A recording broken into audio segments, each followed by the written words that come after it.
Hello friends, good morning. Welcome to Ask spoken English academy. मी आरती वाके एक नवीन video घेऊन तुमच्या समोर आली आहे. आपण इंग्रजी शिकत आहोत, बरोबर. म्हणजे इंग्रजीमध्ये आपल्याला बोलणं येणं गरजेचं आहे. पण प्रॉब्लेम काय होतो, काही जणांना असं वाटतं की इंग्रजी येत नाही, जाऊ दे सोडवा, कोण शिकणार, एवढी अवघड भाषा आहे. पण त्याच्यामध्ये खूप सारे ट्रिक्स अँड टिप्स जर वापरले तर आपण इंग्रजी व्यवस्थित बोलू शकतो आणि शिकू पण शकतो. आज त्याच्यात एक छोटासा भाग घेणार आहे की तुम्हाला पूर्ण सेंटेन्स जरी करता येत नसला, जसं की स्ट्रक्चर वाईज करता येत नसला, तरी छोटे छोटे रिप्लाय जरी आपल्याकडे असले आणि त्यांचा वापर प्रॉपरली कधी करायचा हे माहिती असला तरी आपण इंग्रजीमध्ये व्यवस्थित रिप्लायज करू शकतो. प्रश्न समजतो, प्रश्नाचं उत्तर देता येत नाही कारण आपल्याकडे शब्दसंग्रह नाही, कारण आपल्याला सेंटेन्स कन्स्ट्रक्शन करता येत नाही. पण कितीतरी असे प्रश्न आहेत ज्याची उत्तरं पूर्ण वाक्यामध्ये देण्याची गरज नाही, तर छोटे छोटे रिप्लाय जरी आपण त्यांना दिलो तरीही पुढच्या व्यक्तीचं आणि आपलं कन्व्हर्सेशन हे व्यवस्थित पूर्ण होऊ शकणार आहे. हे जे शॉर्ट रिप्लायज असतात ह्याच्यामध्ये पूर्ण सेंटेन्स कन्स्ट्रक्शन टाइप्स शब्द नसतात. जसे की प्रत्येक वाक्यामध्ये सब्जेक्ट असणं गरजेचंच आहे, क्रियापद असायलाच पाहिजे, ह्याची जागा इथंच पाहिजे, हे असंच पाहिजे, अशी कोणतीही बंधनं या छोट्या सेंटेन्सेसमध्ये किंवा या रिप्लायजमध्ये नसतात. ती काय असतात, शब्द असतात. पण जेव्हा ते शब्द आपण त्यांना रिप्लाय म्हणून देणार आहे तर त्या व्यक्तीला तुम्हाला एक्झॅक्टली काय म्हणायचं आहे ते समजून येणार आहे. तर असे काही छोटे छोटे शब्द जे तुमच्याकडे असणं गरजेचं आहे, इंग्रजी बोलत असताना आपल्याला या शब्दांचा वापर करता येणं गरजेचं आहे. म्हणून आपण ती आज काय बघणार आहे, लिस्ट बघणार आहे. The list of short sentences और शॉर्ट रिप्लायज. रिप्लाय म्हणजे रिप्लाय करणे म्हणजे एखादी व्यक्ती बोलणे आणि त्याला आपण प्रतिसाद देणे जे म्हणतात तर त्याला म्हटलं जातं reply. So these are some words. हे काय आहे, छोटे छोटे शब्द म्हणा किंवा वाक्य म्हणा. वाक्य in the sense structure wise वाक्य नाहीये, पण हे रिप्लाय पूर्ण आहेत जेणेकरून पुढच्या व्यक्तीला ते समजले जातील. जसं जस्ट कमिंग. जस्ट कमिंग म्हणजे काय, मी येतच आहे. ह्याच्यामध्ये मी कुठंच नाही तरी सुद्धा आपल्याला कळते की तुम्ही स्वतःबद्दल बोलताय. एखादी व्यक्ती तुम्हाला येतोयस का रे असा प्रश्न विचारतात, हो एवढं जरी म्हटलं तरी चालतं, येतोय म्हटलं तरी चालतं. हे जर मराठीमध्ये. ते जर इंग्लिशमध्ये बोलायचं झालं तर म्हणतो आपण जस्ट कमिंग. ह्याच्यामध्ये सब्जेक्ट हा कन्सिडर केलेला आहे, अंडरस्टूड आहे, पुढच्या व्यक्तीला तो समजलाय की मी माझ्याबद्दलच बोलत आहे. वेट, थांब म्हणजे काय, माझी वाट बघा. माझी वाट बघ एवढ्या मोठ्या सेंटेन्ससाठी फक्त आपण वेट हा शब्द यूज करू शकतो. ते जेव्हा वेटिंग आहे आणि क्वेश्चन मार्क आहे तो काय म्हणतोय, तू माझी वाट बघतोयस का. एवढ्या मोठ्या सेंटेन्सला फक्त एक शब्द सुद्धा पुरेसा आहे, वेटिंग. म्हणजेच माझी वाट बघतोयस का. वेटिंग मध्ये आपण काय केलेलं आहे, क्वेश्चन मार्क. ऑफकोर्स अर्थातच. सो व्हॉट मग काय झालं.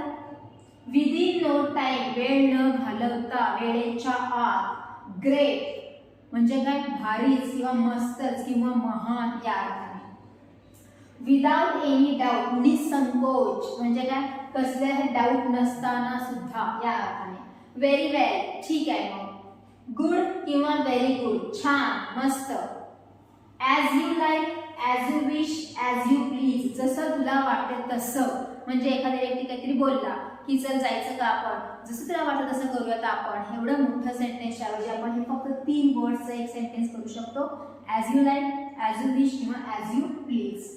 फाईन, फुल स्टॉप आहे, ठीक आहे, बरं आहे, छान आहे. पण पुढच्या लाईनला आपण काय केलेलं आहे, क्वेश्चन मार्क. सगळं बरं आहे ना असं जर पूर्ण विचारायचं असेल तर आपण एक छोट्याशा शब्दाने सुद्धा आपण विचारू शकतो. अलाव मी म्हणजे काय, मला करण्यासाठी परवानगी द्या. तुम्ही एखाद्या व्यक्तीला परवानगी मागणार असाल तर तुम्हाला पूर्ण म्हणायची गरज नाही की मला तुमचं सामान उचलण्याची परवानगी द्या किंवा मला तुमच्यासोबत येण्याची परवानगी द्या. असं पूर्ण न म्हणता अलाव मी म्हटलं तरी सुद्धा होऊन जातं. सो नंतर परत क्वेश्चन मार्क आहे. मग काय, पुढं काय या अर्थाने वापरतो आपण so. Anything else, again question mark आहे. आणखी काही आहे का, अजून काही आहे का या अर्थाने. दॅट्स इनफ किंवा इनफ, पुरे झाले किंवा बस झाले या अर्थाने. Again okay okay. पहिल्या ओके मध्ये फुल स्टॉप आहे म्हणजे काय, ठीक आहे. आणि दुसऱ्या ओके मध्ये क्वेश्चन मार्क आहे, सगळं ठीक आहे ना या अर्थाने. हॅपी अगेन, प्रश्नचिन्ह केलेलं आहे, तू खुश तरी आहेस ना. एवढा मोठा मराठीमधला सेंटेन्स फक्त हॅपी या एका इंग्रजी वर्डमध्ये होऊन जातो. नो आयडिया, आपल्याला त्याची कल्पना नाही बुवा. एवढ्या मोठ्या सेंटेन्सला आपण फक्त म्हणतो नो आयडिया. रिअली, खरंच तू जे म्हणतोय ते खरं आहे का.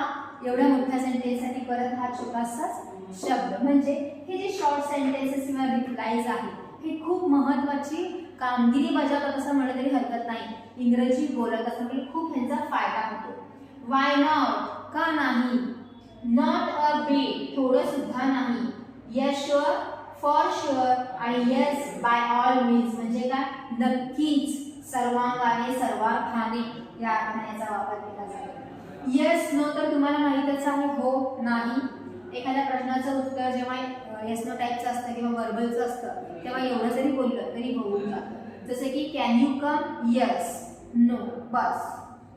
नॉट यू, तू नाही, म्हणजे मी कुणाशी तरी बोलते लांबून आणि तो एक व्यक्ती स्वतः समजून घेतोय की तो मी त्याच्यासोबत बोलते, तेव्हा मी म्हणणार अरे तू नाही रे, तो, असं जर म्हणायचं असेल तर नॉट यू म्हणजे तू नाही रे या अर्थाने।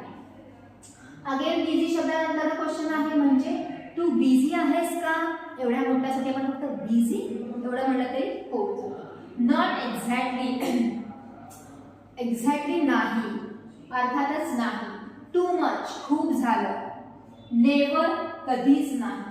एनिथिंग स्पेशल, काय एखादी व्यक्ती छान दिसायला लागली म्हणून समजा किंवा खुश दिसत असेल तर आपण लगेच प्रश्न विचारतो काय आज लय खुश दिसायला, काय विशेष, एवढ्या मोठ्या सेंटेन्ससाठी आपण काय म्हणू शकतो, एनिथिंग स्पेशल, सेम स्पेशल, प्रश्नचिन्ह आहे। नथिंग स्पेशल, काही नाही रे, तू जसं समजतोय तसं काही नाही, एवढ्यासाठी आपण वापरलंय नथिंग स्पेशल। वेलकम, तुमचं स्वागत आहे।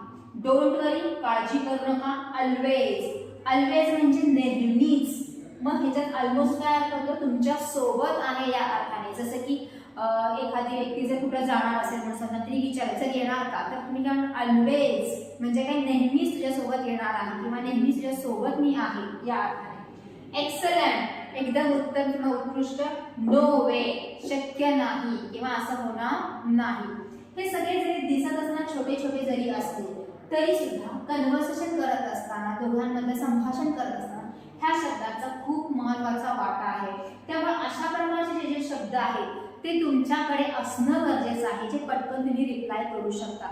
या वाक्यामध्ये तुम्हाला कुठेही सब्जेक्ट, वर्ब, ऑब्जेक्ट, कॉम्प्लिमेंट अशा प्रकारचे कोणतेही शब्दांच्या सिक्वेन्समध्ये तुम्हाला दिसणार नाहीये की हां चला इंग्रजीमध्ये बोलतोय तर या स्ट्रक्चरमध्ये आहे का बघा, त्याची काहीच गरज नाही। Because these are the short answers, short sentences, short replies, त्याच्यामध्ये हे चारही शब्द सिक्वेन्समध्ये येणे किंवा असायलाच पाहिजे असं नाही। So this is for today. हे जे वर्ड्स आहेत ते एक स्क्रीनशॉट काढून घ्या जेणेकरून तुम्हाला सारखं सारखं बघण्यासाठी, वाचण्यासाठी याचा उपयोग होईल।